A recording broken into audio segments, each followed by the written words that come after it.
ನಮಸ್ತೆ ಫ್ರೆಂಡ್ಸ್, ಈ ವಿಡಿಯೋಲಿ ದುಡ್ಡು ಯಾವ ರೀತಿ ಸೇವ್ ಮಾಡುವುದು ಅಂತ ಕೆಲವು ಟಿಪ್ಸ್ ತಿಳಿಸ್ತೀರಿ. ಪ್ರತಿ ತಿಂಗಳು ನಿಮಗೆ ಬರೋ ಇನ್ಕಮಲ್ಲಿ 20% ಹಣನ ಸೇವ್ ಮಾಡೋದು ರೂಢಿ ಮಾಡ್ಕೊಳ್ಳಿ. ಆಲ್ಮೋಸ್ಟ್ ಎಲ್ಲರ ಹತ್ರನೂ 2 ಅಕೌಂಟ್ ಇದ್ದೇ ಇರುತ್ತೆ. ಒಂದು ಸ್ಯಾಲ್ರಿ ಅಕೌಂಟ್, ಇನ್ನೊಂದು ಸೇವಿಂಗ್ಸ್ ಅಕೌಂಟ್ ಇಲ್ಲ ಅಂದರೆ ಇಮಿಡಿಯೇಟಾಗಿ ಒಂದು ಮಾಡಿಸಿ. ಈ 20% ಅಮೌಂಟಲ್ಲಿ 10% ಅಮೌಂಟ್ನ ಈ ಸೇವಿಂಗ್ಸ್ ಅಕೌಂಟ್ಗೆ ಪ್ರತಿ ತಿಂಗಳು ಹಾಕ್ತಾ ಬನ್ನಿ. ಯಾವುದೇ ಕಾರಣಕ್ಕೂ ಈ ಅಮೌಂಟ್ನ ವಿಡ್ರಾ ಮಾಡಬೇಡಿ.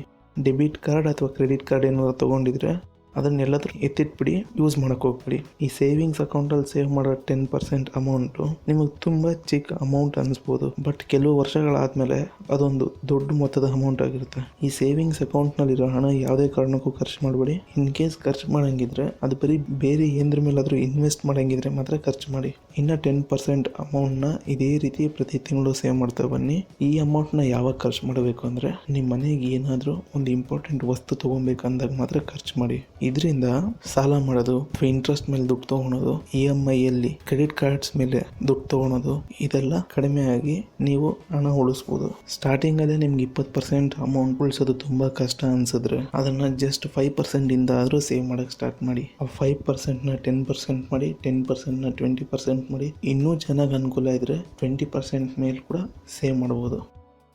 ಎರಡನೇದು, ಪ್ಲಾಸ್ಟಿಕ್ ಮನಿ ಅಥವಾ ಮನಿ. ಇದು ಎರಡರೂ ಯಾವುದೇ ಕಾರಣಕ್ಕೂ ಯೂಸ್ ಮಾಡೋಕ್ಕೆ ಹೋಗ್ಬೇಡಿ. ಪ್ಲಾಸ್ಟಿಕ್ ಮನಿ ಅಂದರೆ ಕ್ರೆಡಿಟ್ ಕಾರ್ಡ್, ಡೆಬಿಟ್ ಕಾರ್ಡ್ಗಳು. ಮನಿ ಅಂದರೆ Paytm, ಬ್ಯಾಂಕಿನ ಆ್ಯಪ್ ಮುಖಾಂತರ ಯೂಸ್ ಮಾಡ್ತಿರಲ್ಲ ಆ ಹಣ. ಇದನ್ನು ಯೂಸ್ ಮಾಡೋದು ತುಂಬ ಅವಾಯ್ಡ್ ಮಾಡಿ. ಏನಕ್ಕೆ ಅಂದರೆ ಪ್ಲಾಸ್ಟಿಕ್ ಮನಿ ಅಥವಾ ಮನಿ ಯೂಸ್ ಮಾಡೋದ್ರಿಂದ ನೀವು ನಿಜವಾದ ಹಣನ ಖರ್ಚು ಮಾಡಿದಷ್ಟು ನಿಮ್ಗೆ ಎಕ್ಸ್ಪೀರಿಯನ್ಸ್ ಆಗಲ್ಲ. ಆ ಹಣ ನಿಮಗೆ ತುಂಬ ಕಡಿಮೆ ಅನಿಸುತ್ತೆ ನೀವು ಖರ್ಚು ಮಾಡೋದು. ಇದರಿಂದ ಹಣ ಖರ್ಚು ಮಾಡೋ ಅಳತೆ ನಿಮಗೆ ಕ್ಲೀನಾಗಿ ಸಿಗೋದಿಲ್ಲ, ಅಥವಾ ಅದ್ರದ್ದು ಒಂದು ಎಕ್ಸ್ಪೀರಿಯನ್ಸ್ ನಿಮಗೆ ಕ್ಲೀನಾಗಿ ಆಗೋದಿಲ್ಲ. ಕ್ರೆಡಿಟ್ ಕಾರ್ಡ್ ತೊಗೊತೀರಾ, ಕ್ರೆಡಿಟ್ ಕಾರ್ಡ್ ತೊಗೊಂಡ್ಮೇಲೆ ಕ್ರೆಡಿಟ್ ಲಿಮಿಟ್ ಇರೋವರೆಗೂ ಪರ್ಚೇಸ್ ಮಾಡ್ತೀರಾ, EMI ಕನ್ವರ್ಟ್ ಮಾಡ್ತೀರಾ, ಪ್ರತಿ ತಿಂಗಳು ಕಟ್ತಾ ಬರ್ತೀರಾ. ಬಟ್ ಪರ್ಚೇಸ್ ಮಾಡೋ ಟೈಮಲ್ಲಿ ನಿಮಗೆ ಫೀಲ್ ಆಗೋದಿಲ್ಲ ನೀವು ಸಾಲ ಮಾಡತ್ತರ ಅಥವಾ ಅಷ್ಟು ದುಡ್ಡು ನೀವು ಅದಕ್ಕೆ ಪೇ ಮಾಡ್ತಾ ಇದ್ದೀರಾ ಆ ವಸ್ತುಗೆ ಅಂತ. ಇದರಿಂದ ಪ್ರತಿ ತಿಂಗಳು ನಿಮಗೆ ಬರೋ ಸ್ಯಾಲ್ರಿ ಎಲ್ಲ EMI ಮುಖಾಂತರನೇ ಖಾಲಿ ಆಗ್ತಾ ಹೋಗುತ್ತೆ.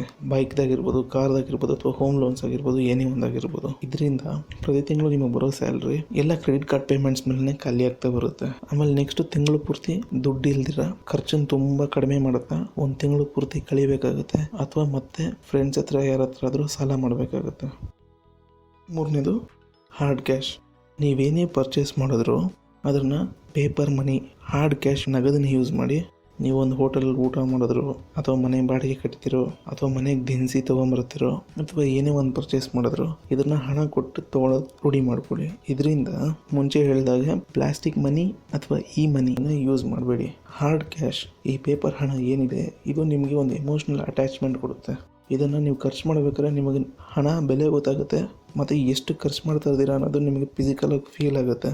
ಎಕ್ಸಾಂಪಲ್, ಈಗ ಮಾರ್ಕೆಟ್ಗೆ ಒಂದು ಹೊಸದೊಂದು ಐಫೋನ್ ಬಂತು, ಆ ಫೋನ್ ಬೆಲೆ ಒಂದು 45,000 50,000 ಇರುತ್ತೆ ಅಂತ ಇಟ್ಕೊಳ್ಳಿ. ಕ್ರೆಡಿಟ್ ಕಾರ್ಡ್ ಅಥವಾ ಡೆಬಿಟ್ ಕಾರ್ಡಲ್ಲಿ ಅಂದರೆ ಒಂದು ಸತಿ ಸ್ವೈಪ್ ಮಾಡಿ ತೊಗೊಂಡ್ಬಿಡ್ತೀರಾ.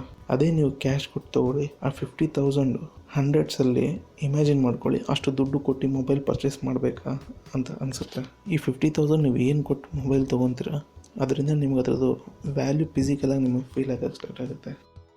ನಾಲ್ಕನೇದು, ಪ್ರತಿ ತಿಂಗಳು ಬಜೆಟ್ ಮಾಡೋಕ್ಕೆ ಸ್ಟಾರ್ಟ್ ಮಾಡಿ. ಈ ಪ್ರತಿ ತಿಂಗಳು ಬಜೆಟ್ ಮಾಡೋದ್ರಿಂದ ನಿಮಗೆ ಮನೆಯಲ್ಲಿ ಯಾವುದಕ್ಕೆ ಎಷ್ಟೆಷ್ಟು ಖರ್ಚು ಮಾಡ್ತಾಯಿದ್ದೀರಿ ಅನ್ನೋದು ಎಕ್ಸಾಕ್ಟಾಗಿ ನಿಮ್ಮ ಕಣ್ಣು ಮುಂದೆ ಕಾಣಿಸುತ್ತೆ. ಕೆಲವರು ನಿಮ್ಮನ್ನು ಜಿಪುಣ ಅಂದರೂ ಪರವಾಗಿಲ್ಲ, ಫಾಲೋ ಮಾಡ್ತಾ ಬನ್ನಿ. ಎಕ್ಸಾಂಪಲ್, ಈ ಬಜೆಟಲ್ಲಿ ಪ್ರತಿ ತಿಂಗಳು ಮನೆಗೆ ಬೇಕಾಗಿರುವಂತಹ ವಸ್ತುಗಳನ್ನ ಲಿಸ್ಟ್ ಮಾಡ್ತಾ ಬನ್ನಿ. Groceries, electricity bill, mobile recharge, bank account saving ಮಾಡೋದು, ಟ್ರಾನ್ಸ್ಪೋರ್ಟೇಷನ್, ಫ್ಯೂಲ್, ಹೋಟೆಲ್ಗೆ ಖರ್ಚು ಮಾಡೋದು, ಲೋನ್ ಖರ್ಚು ಮಾಡೋದು, ಕ್ರೆಡಿಟ್ ಕಾರ್ಡ್ ಪೇಮೆಂಟ್ಸ್, ಮನೆ ಬಾಡಿಗೆ, ಎಕ್ಸೆಟ್ರಾ. ಇದರಿಂದ ಪ್ರತಿ ತಿಂಗಳು ಎಷ್ಟು ಖರ್ಚಾಗುತ್ತೆ ಅನ್ನೋ ಒಂದು ಮೊತ್ತ ಸಿಗುತ್ತೆ ನಿಮಗೆ. ಇದರಿಂದ ಪ್ರತಿ ತಿಂಗಳು ನೀವು ಎಷ್ಟು ಹಣ ಖರ್ಚು ಮಾಡಬೇಕು ಅನ್ನೋದು ಪ್ರೀ ಪ್ಲ್ಯಾನಾಗಿ ಸಿಗುತ್ತೆ ನಿಮಗೆ. ಅದ್ರ ಪ್ರಕಾರ ಖರ್ಚು ಮಾಡ್ತೀರಾ, ಎಕ್ಸೆಸ್ಸಾಗಿ ಎಲ್ಲೂ ವೇಸ್ಟ್ ಮಾಡೋ ಸಾಧ್ಯತೆಗಳು ಕಡಿಮೆ ಇರುತ್ತೆ. ಐದನೇದು, ಮಂತ್ಲಿ ಸ್ಟೇಟ್ಮೆಂಟ್ ಬರೆಯೋಕ್ಕೆ ಸ್ಟಾರ್ಟ್ ಮಾಡಿ.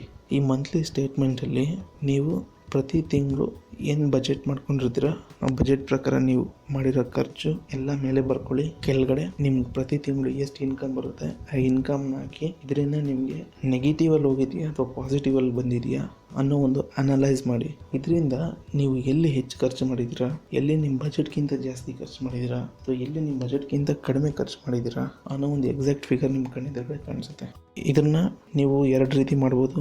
ಒಂದು, ಆಲ್ರೆಡಿ ಮಾರ್ಕೆಟಲ್ಲಿ ತುಂಬ ಆ್ಯಪ್ಸ್ ಇದೆ, ಆ್ಯಪ್ಸ್ ಡೌನ್ಲೋಡ್ ಮಾಡ್ಕೊಂಡು ಟ್ರ್ಯಾಕ್ ಮಾಡಿ, ಅಥವಾ ಒಂದು ಪೆನ್ನು ಒಂದು ಬುಕ್ಕಲ್ಲಿ ಬರ್ಕೊಂಡು ಕೂಡ ಟ್ರ್ಯಾಕ್ ಮಾಡ್ಬೋದು. ಸ್ಟಾರ್ಟಿಂಗ್ 2 ಅಥವಾ 3 ತಿಂಗಳು ನಿಮಗೆ ಈ ಟ್ರ್ಯಾಕಿಂಗ್ ಸಿಗೋದು ಹೆಚ್ಚು ಕಡಿಮೆ ಆಗ್ಬೋದು. ಬಟ್ ಹೋಗ್ತಾ ಹೋಗ್ತಾ ನೀವು ಕರೆಕ್ಟಾಗಿ ಅನಲೈಸ್ ಮಾಡೋಕ್ಕೆ ಸ್ಟಾರ್ಟ್ ಮಾಡ್ತೀರಾ.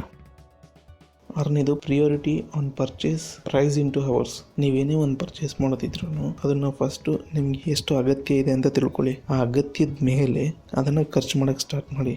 ಹಾಗೂ ನೀವು ಖರ್ಚು ಮಾಡೋಕ್ಕೆ ಮುಂಚೆ ಆ ಒಂದು ವಸ್ತು ತೊಗೊಳೋದಕ್ಕೆ ನೀವು ಎಷ್ಟು ಗಂಟೆಗಳು ಶ್ರಮಪಟ್ಟು ಕೆಲಸ ಮಾಡಬೇಕು ಅನ್ನೋದನ್ನು ತಿಳ್ಕೊಳ್ಳಿ. ಒಂದು LED MRP 50,000 ಇರುತ್ತೆ ಅಂತ ಇಟ್ಕೊಳ್ಳಿ. ಪ್ರತಿ ತಿಂಗಳು ನಿಮ್ಮ ಸ್ಯಾಲ್ರಿ 25,000 ಇದ್ದರೆ 50,000 ರೂಪಾಯಿ ಕೊಟ್ಟು ನೀವು LED TV ತೊಗೊತಿದ್ದೀರಾ ಅಂದರೆ ಅದಕ್ಕೆ ನೀವು 2 ತಿಂಗಳು ಶ್ರಮ ಪಟ್ಟಿರಬೇಕು. ಇದು ನಿಜವಾಗ್ಲೂ ಅಗತ್ಯ ಇದೆ ಅಂದರೆ ತೊಗೊಳ್ಳಿ, ಇಲ್ಲಾಂದರೆ ತೊಗೊಳಕ್ಕೆ ಹೋಗ್ಬೇಡಿ. ಈಗ ಒಂದು ಬ್ರ್ಯಾಂಡೆಡ್ ಟಿ ಶರ್ಟ್ 1,000 ರೂಪಾಯಿ ಇರುತ್ತೆ. ಅದೇ ಒಂದು ಅನ್ಬ್ರ್ಯಾಂಡೆಡ್ ಟಿ ಶರ್ಟ್ 300-400 ಸಿಗುತ್ತೆ. ಈ ಟೈಮಲ್ಲಿ ನೀವು ಅನಲೈಸ್ ಮಾಡಿ, ಬ್ರ್ಯಾಂಡೆಡ್ ಟಿ ಶರ್ಟ್ ನಿಮ್ಗೆ ಅಗತ್ಯ ಇದೆಯಾ ಅಥವಾ ಅನ್ಬ್ರ್ಯಾಂಡೆಡ್ ಟಿ ಶರ್ಟ್ ಅಗತ್ಯ ಇದೆಯಾ, ಯಾವುದಕ್ಕೆ ಎಷ್ಟು ಅವರ್ ಕೆಲಸ ಮಾಡ್ತೀರಾ ಅಂತ ಯೋಚನೆ ಮಾಡಿ ನೀವು ತೊಗೋಬೇಕಾಗುತ್ತೆ.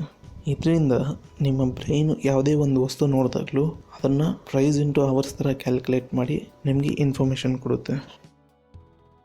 7ನೇದು ನಾಟ್ ನೌ ಟ್ರೈ ಲೇಟರ್. ಈಗ ಮಾರ್ಕೆಟಲ್ಲಿ ಯಾವುದಾದ್ರು ಹೊಸ ಮೊಬೈಲ್ ಫೋನ್ ಲಾಂಚ್ ಆಯ್ತು ಅಂದರೆ ಫಸ್ಟು ತೊಗೋಬೇಕು ಅನಿಸುತ್ತೆ. ಅದಕ್ಕೂ ಮುಂಚೆ ಯೋಚನೆ ಮಾಡಿ ನಿಮಗೆ ನಿಜವಾಗ್ಲೂ ಅದು ಅಗತ್ಯ ಇದೆಯಾ ಅಂತ.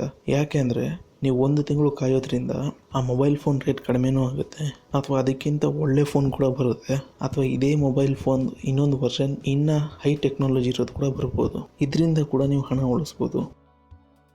8ನೇದು ನೀವು ಉಳಿಸೋದಕ್ಕಿಂತ ದುಡಿಯೋದು ಕೂಡ ಜಾಸ್ತಿ ಮಾಡಬೇಕಾಗುತ್ತೆ. ಈಗ ನೀವೇನಾದರೂ ಒಂದು ದೊಡ್ಡ ಒಂದು ವಸ್ತು ತೊಗೊಬೇಕು ಅಂತಿದ್ರೆ ಅದಕ್ಕೆ ನಿಮ್ಮ ಪ್ರತಿ ತಿಂಗಳು ನೀವು ಹಣ ಸೇವ್ ಮಾಡಬೇಕು ನಿಜ. ಅದ್ರ ಜೊತೆ ಇನ್ಕಮ್ಮು ಬೇರೆ ಯಾವುದಾದ್ರು ಒಂದು ರೀತಿಯಲ್ಲಿ ಮಾಡ್ಬೋದೋ ಯೋಚನೆ ಮಾಡಿ. ಹಲವಾರು ಬಿಸ್ನೆಸ್ ಇದೆ, ಅದರಲ್ಲಿ ಯಾವುದಾದ್ರು ಒಂದು ಬಿಸ್ನೆಸ್ ಮಾಡೋದು, ಈ ರೀತಿ ಏನಾದರೂ ಒಂದು ಮಾಡಿ ಅದರಿಂದ ಎಕ್ಸ್ಟ್ರಾ ಇನ್ಕಮ್ ಮಾಡೋದು ರೂಢಿ ಮಾಡ್ಕೊಳ್ಳಿ. ಇದರಿಂದ ನೀವು ಪ್ರತಿ ಸತಿ ಹೋಟ್ಲಿಗೆ ಹೋದಾಗ ಕಡಿಮೆ ಖರ್ಚು ಮಾಡಬೇಕು, ತಿಂಗಳಲ್ಲಿ ಅಗತ್ಯ ಇರುವಂತಹ ಒಂದು ವಸ್ತುಗಳನ್ನ ಕಡಿಮೆ ತರುವಂಥದ್ದು, ಇದೆಲ್ಲ ಕಡಿಮೆ ಆಗುತ್ತೆ. ಈ ವಿಡಿಯೋ ಇಷ್ಟ ಆಗಿದ್ರೆ ಲೈಕ್ ಮಾಡಿ, ಕಮೆಂಟ್ ಮಾಡಿ. ನೀವು ಇನ್ನೂ ಚಾನಲ್ಗೆ ಸಬ್ಸ್ಕ್ರೈಬ್ ಆಗಿಲ್ಲ ಅಂದರೆ ಸಬ್ಸ್ಕ್ರೈಬ್ ಆಗಿ. ನಾವು ಅಪ್ಲೋಡ್ ಮಾಡೋ ಯಾವುದೇ ಒಂದು ವಿಡಿಯೋನೂ ಮಿಸ್ ಮಾಡ್ಕೋಬಾರ್ದು ಅಂದರೆ ಬೆಲ್ ಐಕಾನ್ನ ಕ್ಲಿಕ್ ಮಾಡಿ. Thanks for watching.